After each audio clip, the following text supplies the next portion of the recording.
माघ मास के गुप्त नवरात्राओं में 10 महाविद्याओं में द्वितीय महाविद्या तारा माँ की कथा। माँ तारा 10 महाविद्याओं में दूसरी महाविद्या मानी जाती हैं। उन्हें तारनहारिणी, करुणामयी और संकट से उबारने वाली माता कहा जाता है। तारा शब्द का अर्थ ही होता है तारने वाली, अर्थात जो भक्तों को भवसागर से पार लगा दे। पौराणिक कथा के अनुसार एक बार समुद्र मंथन के समय जब हलाहल विष निकला तो उसका प्रभाव पूरे सृष्टि पर पड़ने लगा। देवता, दानव, ऋषि सभी भयभीत हो गए। तब भगवान शिव ने सृष्टि की रक्षा के लिए उस विष को पी लिया। विष का प्रभाव इतना तीव्र था कि भगवान शिव अचेत हो गए और सृष्टि में प्रलय का संकट खड़ा हो गया है। देवताओं ने आदिशक्ति का आवाहन किया। तब माँ तारा प्रकट हुई। उन्होंने माँ के रूप में भगवान शिव को अपनी गोद में लिया, उन्हें स्तनपान कराया, जिससे विष का प्रभाव शांत हो गया।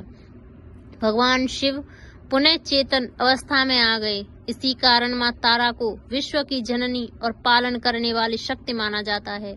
एक अन्य कथा के अनुसार माँ तारा साधकों को भय, तंत्र, बाधा, रोग, दरिद्रता और शत्रु कष्ट से मुक्ति प्रदान करती हैं। जो भक्त सच्चे मन से उनका स्मरण करता है उसे वे कभी निराश नहीं करती। माँ तारा विशेष रूप से डूबते हुए, संकटग्रस्त और टूटे हुए लोगों की रक्षा करती हैं। तांत्रिक परंपरा में माँ तारा का अत्यंत महत्व है। उन्हें ज्ञान, वाणी और सिद्धि की देवी भी माना गया है। कहा जाता है कि माँ तारा की कृपा से असंभव कार्य भी संभव हो जाते हैं। जो व्यक्ति जीवन में अंधकार, भय और पीड़ा से घिरा हो उसे माँ तारा का स्मरण अवश्य करना चाहिए। माँ तारा अपने भक्त को कभी डूबने नहीं देती। माँ तारा का बीज मंत्र ओम ह्रीं श्रीं हूं फट स्वाहा।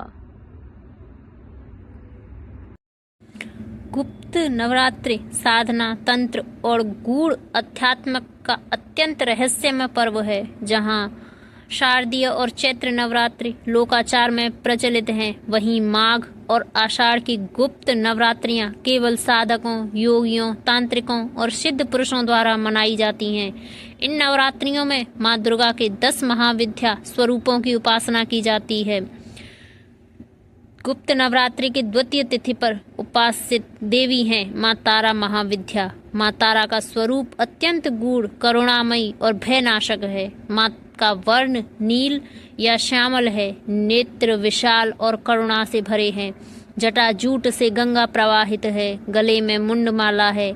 एक हाथ में खड्ग, दूसरे हाथ में कैंची, तीसरे हाथ में वरद मुद्रा, चौथे हाथ में अभय मुद्रा है।